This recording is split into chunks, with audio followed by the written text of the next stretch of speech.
afternoon, everyone. We are back with another show of technology and innovation show. This show focuses on global technologies and innovation around the globe, and we always try to bring something new for you, and which will enlighten your mind, information, and knowledge about what's going on in the world. Like all other episodes, we have a very nice technologies joining us today live from USA, which is going to enlighten us on the advancement taking place in United States of America. Now, United States of America is the most advanced country, and their technology is state of art, and this technology is benefiting in various sectors to the world, including fintech, blockchain, health tech, real tax and investment tech, and agri-tech, and many, many more.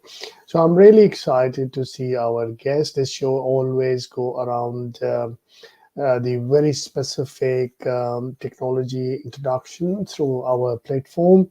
It's a joint venture show between United Kingdom live with me and with my co-host in Abu Dhabi, United Arab Emirates, a technologist herself, and an investor, of course, very keen to select and pick projects which can make sense and bring to UAE and contribute the technology, make citizen life more advanced and more nice. So let's go to Abu Dhabi and welcome my co-host Salma Al Kubaisi. Hi, good day to everyone, and welcome to our show, Technology and Innovation. As we are so interested in latest technologies, latest innovation, and seeking or finding the best of the best as usual. So here in our program, we always like to invite technology experts to our show. So the reason is, like Musa expressed, um, we are investing, we are finding good skills, good brains to join us into our projects. That's amazing, Salma. So, who is the guest joining us live from US today? I'm really excited to know his profile. Our guest is a person who have more than 15 years of experience in different technologies. He's an engineer. He's expert in different languages, Hadoop, and he's a technology transformation person. He had lots of digital transformation projects across the globe. He's based in Canada, but he works in US actually. Well, I would like to welcome our guest, Rana Rahouf. Good afternoon, good evening, good morning, wherever you are, and really delighted to be on this show with Musa and Salma. Appreciate the opportunity to talk here. Thank Welcome you. to the show, Rana. Can you start to introduce yourself as a technologist to our audience, Rana? Absolutely, absolutely. So I have started my journey back in 2005, 7, when I did my mass leading to PhD at LUMS in Pakistan. And my area of focus was big data and data science and analytics at that time. So I'm just gonna go briefly talk about how the shift has happened. At that time, I remember we had the challenges. Nobody knew how to do the analytics. The science was there, and that's what we were Mm-hmm. studying, but the tools were not there. So we faced this challenge that we had huge amount of data. We know the science, how we can run clustering, how we can do the classification and all of that. But we were struggling with the tools. So move forward to 2010, when I moved to UAE first and then to Canada. At that time, a big shift had happened, and that was the big data tools. becoming available. Like Hadoop was one of them, Mm-hmm. and that was the game changer from now then. From the moment, from the time when we do not have the right tooling, and suddenly a shift where we got the right tools, and that I think changed everything. And I was one of the lucky people who were part of this first, the shift in the technology, shift in the how people looked at the data. So I started working in that space in uh, different areas. If you look at my profile, you can see from Mm-hmm. fintech, working for the financial institutes in Canada, and then US, and working through this, some of the blockchain space in last few years, and then uh, uh, working in the healthcare. So my profile shows that I have touched a lot of Yes. areas, which is really helpful. I like to actually, to be honest, looking at our guest's profile, like reaching to this level, gradually having the experiences in different languages and analytics as well as data, which is the biggest thing, as well as you have been exposed to. Did you work as an architect as well? Correct, correct. So I Which have is, worked with, yeah, yeah, tell us, definitely, please. yeah. But that's great. So to your point, like it's a journey, right? So Mm, it's not that somebody popping up true. from from the university and you know Straight top away to. straight away going to the top. I had made my way through different stages, and I would recommend everybody to do that because it gives you the knowledge, and it equips you to basically lead a small team, bigger team, and at the end of the day, technology organization. Yeah, so That's a really, really good exposure you have in your experience in like this time of your life. So today's topic you have chosen for us. yeah. So first of all, I think I want to talk about this is my personal observation that I see a lot of people talking about being an entrepreneur and talking about innovation, and that's what I think is the title of your show as well. I just want to talk briefly about it and maybe then focus on to the areas where I think next innovation is happening. And that's my opinion. And I can be totally wrong. At the same time, I want to put it out there for as a food of thought for others. Um, talking about entrepreneurship, I think there has been a great misunderstanding among people using in the use of this term, in the sense that people would say if they are doing some business or they are doing import export, they would call themselves an entrepreneur. But I would disagree with that part. I think entrepreneurship is basically when you are looking at the spectrum of things, like looking for continuously looking for opportunities to use the resources from the lower yield, lower value proposition, and transform those resources into a high productivity scape. That is basically innovation. So if somebody is doing simply a small business, then that's a business, not the entrepreneurship. Uh, but regardless of the usage of the term, I think this is unprecedented time at the moment.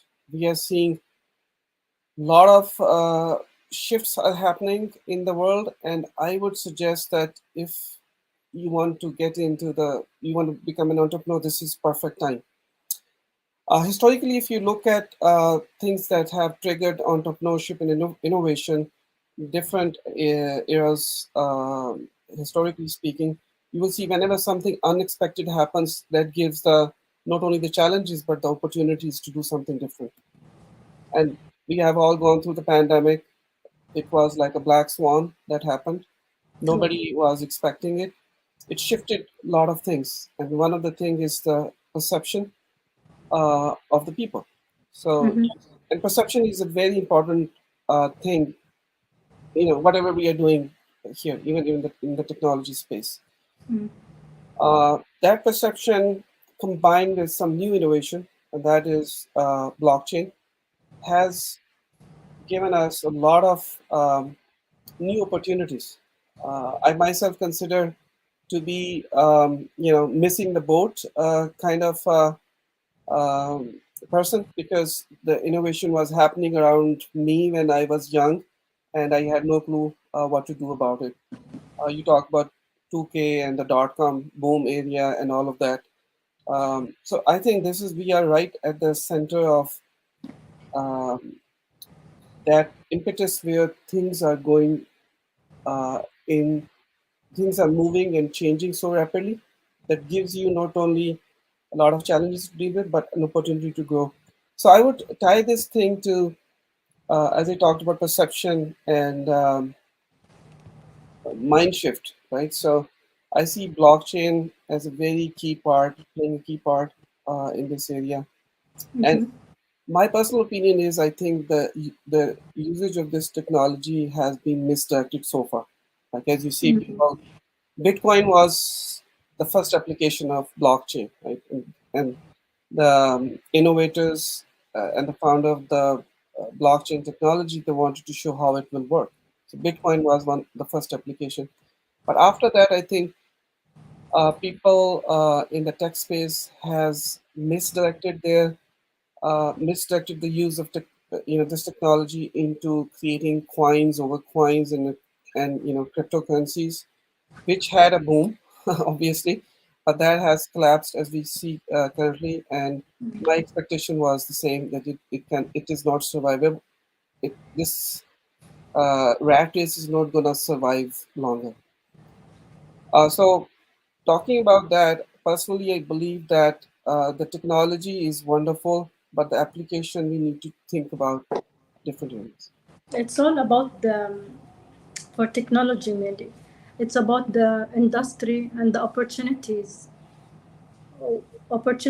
that can be for each technology to be invested with.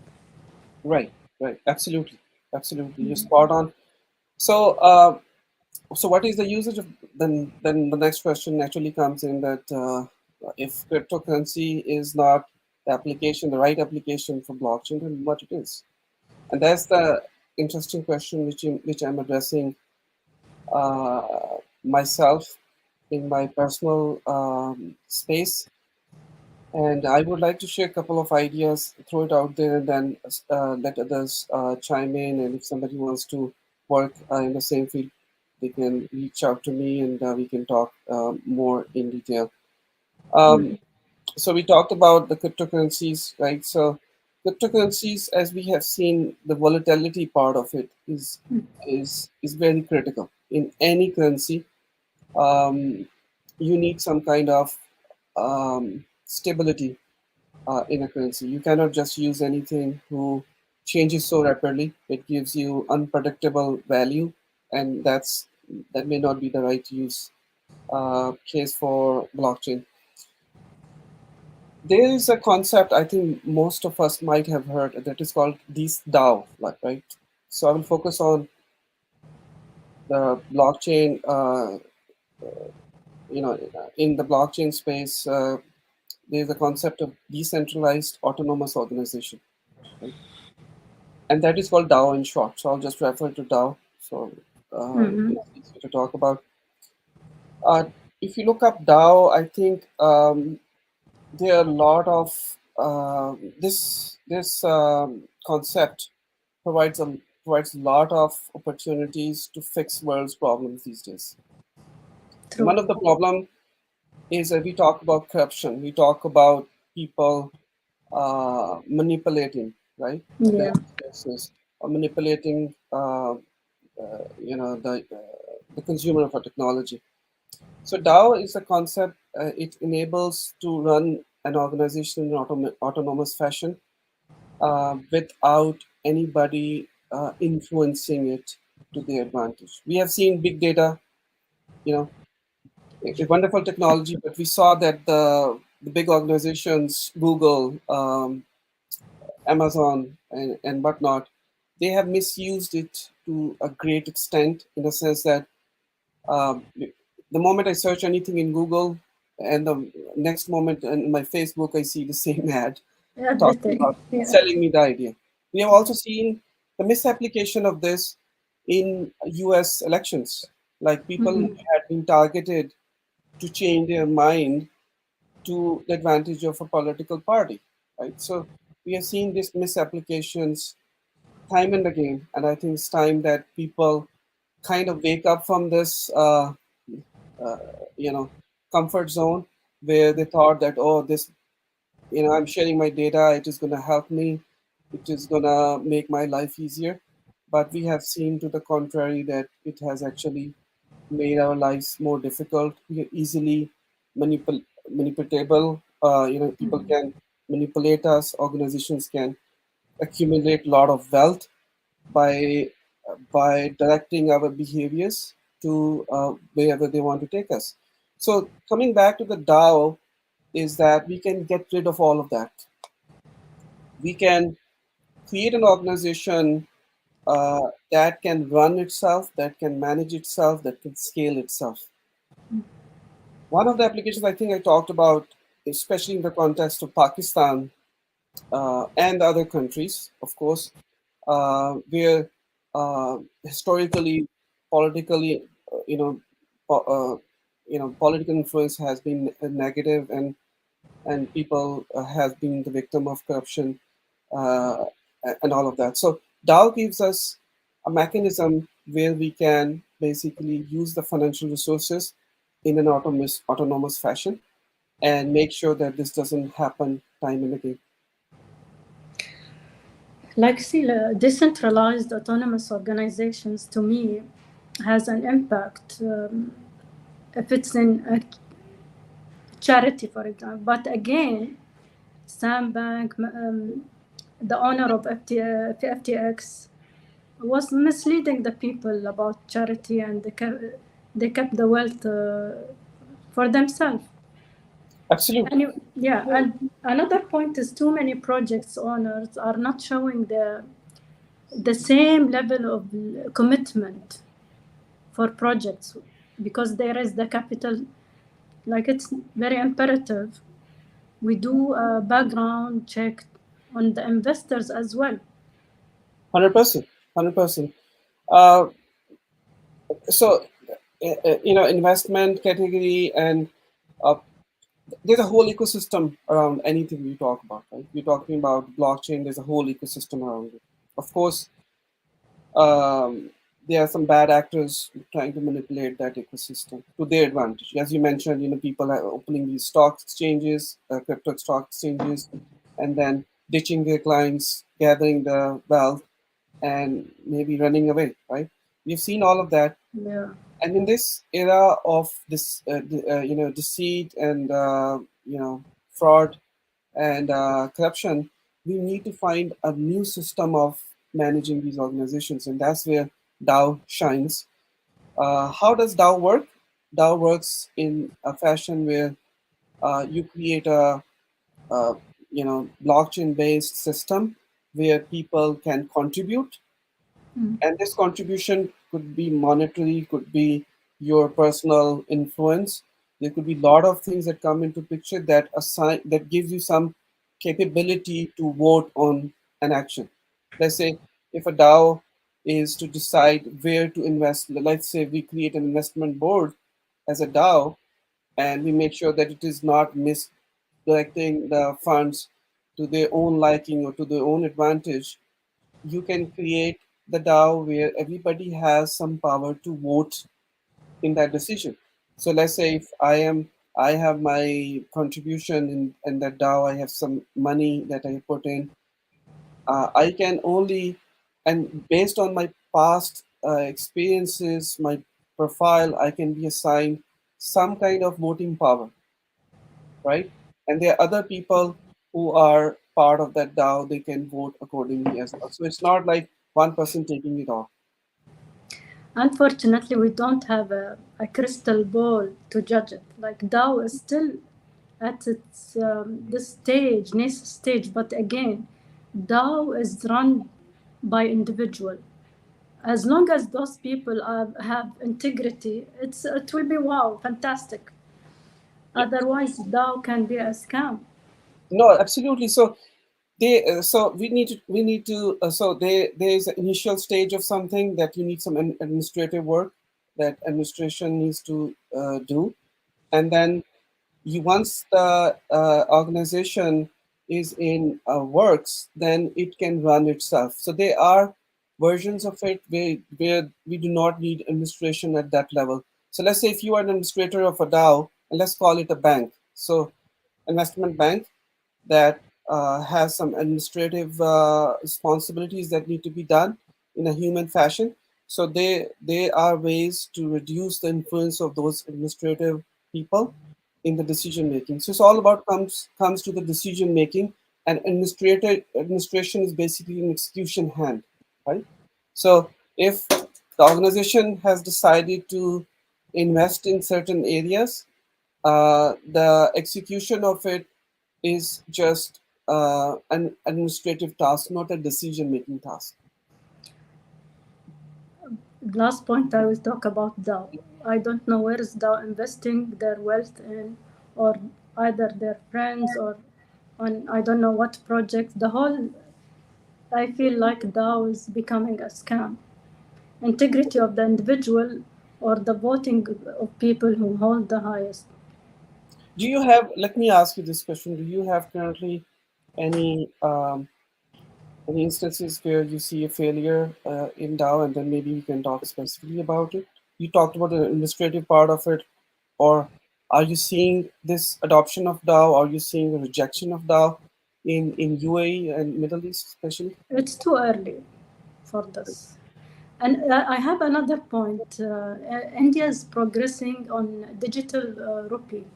So also here in UAE Central Bank. I would love to know how Pakistan would champion this, considering the political stability you mentioned of Instability, I would say, yeah. yeah. Yeah, so how it can impact Pakistan is, I mean, the impact could be tremendous. Again, at the end of the day, it's the people who have to change as well, right? The technology can only enable that much. Um, Historically speaking, let's say we had floods in Pakistan where a lot of people were displaced, and also a lot of misdirection of the resources happened. There were a lot of international organizations, sending aid to Pakistan, but how that aid was managed, nobody knows. So True. let's say if we create a DAO that takes on those funds, then everybody who's giving the donation, they can decide where and how that donation needs to be spent. That's one application I'm talking about. There are thousands of other applications where we can reduce the influence of the bad actors and promote as autonomous as possible, giving the power to the people. In my view, this is kind of a democracy in the digital space, right? And that has shown time and again that's how the world needs to be run, where people have the power actually, and not a small portion of the population. I have seen like Pakistan have a high potential with highly skilled people across the globe. I met many, and I would like, I mean, I wish the government will spend or put their funds in the right place in technologies, blockchain, for the benefit of the country. And this is every residence, every national, local need from his country. And I wish. I would like to ask you the last question, and I'm bombarding you, I think. No worries. What would you say that could make a difference in others, in the, or what? Maybe the question I could say: what technology can help in, from your point of view, would make difference in all the fields, or you can specify one field, maybe health. because you have expertise in this field.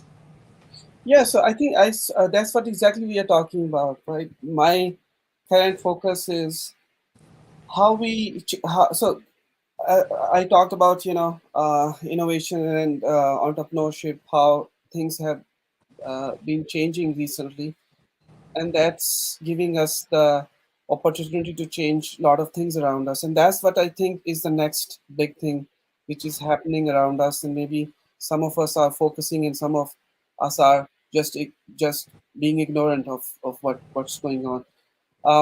As we talked about this, so DAO is a very general concept, right?